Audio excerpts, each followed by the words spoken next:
நிறுத்துங்கள். ஆமா என்ன அங்க பாருங்க, எரும மாட்டு மேல ஏறி 3 பேர் வராங்க. இவங்க யாரு கேட்டா தூதுவேன். நம்ம உயிரை பிடிக்க வரது இவங்க தான். ஆமா ஆமா, எமன் கையில சாட்டை இருக்கு, சரி, காலன் கையில பாச வலை இருக்கு. ஆமா, பாச வலை எதுக்குன்னு கேட்கணும்? மீன் பிடிக்கிறதுக்கு, ஆளை பிடிக்க. ஓ, ஆளையாதுல பிடிப்பாங்களோ? ஆமா, ஆளை வச்சு மீன் பிடிப்பாங்க. ஓ, ஆளை வச்சு இல்லையா, அந்த தூண்டி முள்ளுதான் நம்மள மனுஷனே மீன் மாதிரி தூக்குறது. ஏமா எதுக்கு அது பாச வலைன்னு கேட்கணும்? ஏன்னா உயிரை பிடிக்க வரும்போது நம்மள கோவமா பிடிக்க மாட்டாரு, பாசத்தோட பிடிச்சிட்டு போவாரு. வலைய போட்டு அமைக்கி தூக்கியா. என் தங்கம், என் ராசா, குட்டி, என் சக்கரை கட்டி வாமா. இவ்வளவு நாள் நீ இருந்தது போதுமையான்னு கூட்டு போவாரு. சரி, தூதன் கையில தூண்டி முள்ளு இருக்கு. ஆமா, என்னையா தூண்டில் முள்ளுல முள்ளுவ வச்சு போடுவாரு. சரி, டபக்கன்னு கடிச்சுக்கிடும். ஓ, டபக்கனே. ஆமா, பண்ணாமீனை பிடிச்சு கொண்டு கறி வச்சு தின்னுட்டு நிம்மதியா இருப்பாரு. மனுஷனதாயா பிடிப்பாரு, மனுஷன. எமன் காலை தூதன். இவங்க வந்து அங்க அந்த மீன் பிடிச்ச யாவத்திலே இருக்காங்க. இந்த யமலோகத்துல ஒருத்தனை செக்குல போட்டு ஆட்டுதாங்களே, என்னைய தப்புன்னா நந்திவா? மாற்றான் மனைவி மீது ஆசைப்பட்ட காரணத்தினால் செக்குல போட்டு ஆட்டுதாங்கம்மா. மாற்றான் மனைவி மாற்றான் பிள்ளைய அபகரித்தவனை செக்குல போட்டு ஆட்டி புளிஞ்சு எண்ணெயா எடுக்காங்க. எடுத்து சக்கையை தூக்கி போட்டாச்சு. இந்த பக்கத்துல ஒரு பெண்ணை போட்டு கொதிக்கிற எண்ணெயில தூக்கி முக்குறாங்களே, கீழ கட்டி போட்டு எண்ணெயில போட்டு முக்குறாங்க. கொதிக்கிற எண்ணெயில முக்கி தூக்குறாங்களே, என்னையா காரணம் நந்திவா? கணவன் மீது ஆசைப்பட்ட காரணத்தினால் எண்ணெயில போட்டு முக்குறாங்கம்மா. ஓஹோ, குடும்பத்தை கெடுத்தவா, குடும்பத்தை கெடுத்து சந்தி சிரிக்க வச்சவா. ஓஹோ, அடுத்த குடும்பத்தை கெடுத்தா இதான் கதை. ஆமா, எல்லாம் நினைச்சிட்டு போயிடலாம். நம்ம செத்தா யமலோகத்துல என்ன நடக்குன்னு நினைச்சிட்டு போயிடலாம். செத்த பிறகு இந்த ஆன்மா படுத்த துன்பம் இருக்கே. ஆமா, நம்ம உசுரோட இருக்கும்போது மேல ஒரு காயம் பட்டு ஆறிரும்.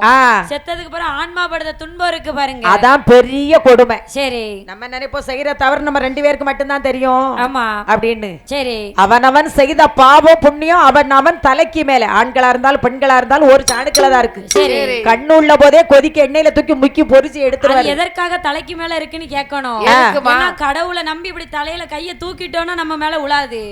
கைய தூக்கலன்னு வைங்க, பெரிய கல்லா தூக்கி போட்டுருவாரு, பெரிய பாறையை உருட்டி போடுவாரு. அவன் செய்த பாவத்துக்கு எத்தனை கும்பிட்டாலும் நடக்காது, தண்டனை அனுபவிச்சே ஆகணும். கிடையவே கிடையாது. ஆமா, அதுக்குத்தான் அந்த யமலோகத்துல அவ்வளவு அட்டூழியம் நடக்கு. சரி, என்ன செய்யறோமோ அதுக்கு தண்டனை அங்க போய் நமக்கு நடக்கு. ஆமா, இந்த ஆன்மா படத்த துன்பம் இருக்கு பாத்தீங்களா? மனுஷன் வந்து பிறந்தவனே யமதர்மர்கிட்ட போனாராம். போயிட்டு எனக்கு வந்து சாவே வரக்கூடாதுன்னு கேட்டாராம். உடனே யமதர்மர் சொன்னாரா, நீ போ, சரி, உனக்கு 3 கடிதம் நான் அனுப்புவேன். அந்த கடிதத்தை படிச்சதுக்கு அப்புறம் நீ வரணுமா வரக்கூடாதான்னு யோசி. ஆனா நீ நல்லது மட்டுமே பண்ணதான் அந்த கடிதத்தை அனுப்புவேன்னு சொன்னாராம்.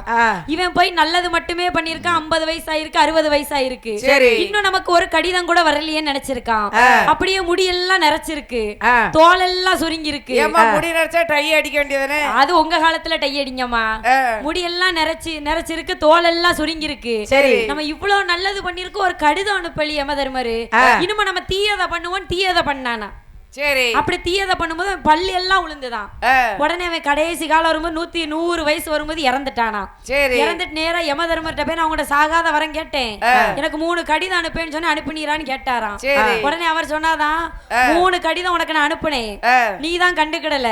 சரி, உனக்கு முடி நிறைச்சது முத கடிதம் 1, ஆமா, தோல் சுருங்கினது 2வது கடிதம் 2, பல்லு விழுந்தது 3வது கடிதம் 3. அந்த 3ஐயும் நீ கண்டுக்கிடாம பாவம் செஞ்சதுனால நீ இறந்துட்டேன்னாராம். சரி, ஆமா, அவர் நினைச்சிருக்காரு கடிதம் தபால் இப்படி தாழ்ல வருமே அப்படி நினைச்சிருப்பாரு, இல்ல மெசேஜ் வரும்னு நினைச்சிருப்பாரு. அது வேற இருந்திருக்காரு. அங்க மெசேஜ் வரல. ஏதாட்டு முன்ன பார்த்து சொன்னா நல்லா இருக்கும். பின்னால இருக்கையில பார்த்து இப்படி சொன்னா இதை செய்யும், அது ஒண்ணும் செய்ய முடியாது, ஒண்ணும் பண்ண முடியாது. ஐயா நந்திதீவா, என்னையா மடத்த அலோகத்துக்கு சரி மேளத்தை எழுப்பிட்டாங்க, மேளம் பூசக்கி சாத்தா பறக்கிறதுக்கு. அத்தனை உலகத்தை கடந்து கைலாசத்துல வந்து வரத்தை கேட்டான் வல்லரக்கன். கேட்கும்போது சிவபெருமான் அரக்கனுக்கு தோண்டு வரலிலே வரத்தை கொடுக்க, சரி, தோண்டு வரலிலே வரத்தை வாங்கிய வல்லரக்கன் கைலாசத்தை எதிர்த்தான். சரி, ஆண்டவராகிய சிவபெருமான் வல்லரக்கனுக்கு பகிர்ந்து, சரி, பூலோகத்துல கம்பகி ஆற்ற கரையிலே அரளி பூவுக்குள்ள சிறு லிங்கமாக வந்திருக்கிறார். ஆமா, தட்டணும்ல பூசைக்கு எப்படி 2 தட்டு தட்டணும்ல சாத்தாவுக்கு.